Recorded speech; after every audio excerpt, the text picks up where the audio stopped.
It's spring in northern Michigan, and that means some of the wildlife that has been hiding all winter is starting to reappear. There are some surprising ways that bass can affect the plants that grow around the pond they live in.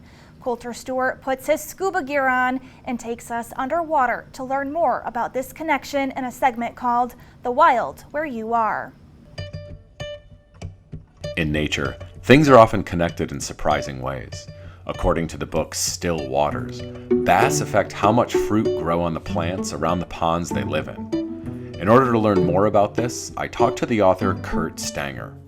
Could you tell me about that ecosystem chain and how bass affect the fruiting, flowering plants around their ponds?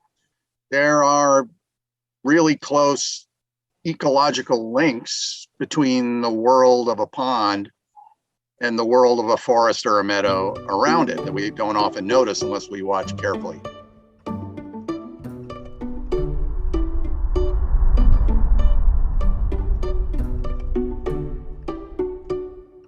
If you look at the life around the pond, you might see some beautiful wildflowers, and there are a lot of insects pollinating on there, and they help the plants reproduce.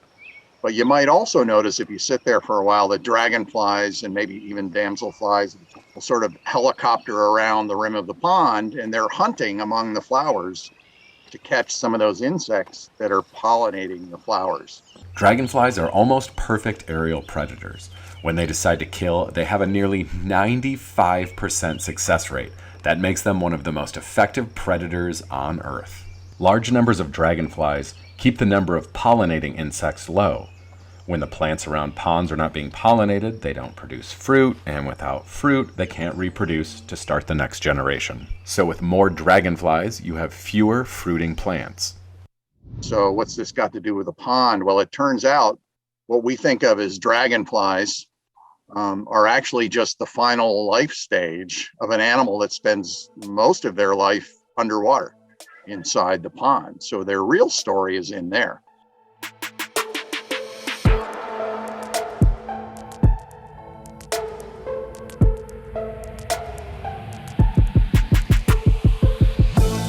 If the real story of a dragonfly begins underwater in a pond, I guess that's where I'll start looking.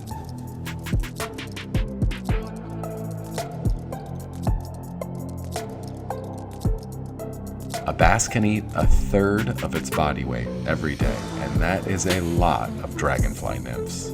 Top predators patrolling the water, devouring aquatic insects, means fewer dragonfly nymphs transitioning into adults. With fewer flying killing machines, there are more pollinating insects. More pollinating insects means more plants get pollinated that will ultimately grow more fruit. This is one of the reasons I think nature is so amazing. It demonstrates how everything is connected in some way. A bass living its life in the bottom of a pond may have effects on a world it's not even aware of. By just existing, it shapes an entire ecosystem. If you happen to be lucky enough to live in northern Michigan, you've probably noticed some of your own connections with nature.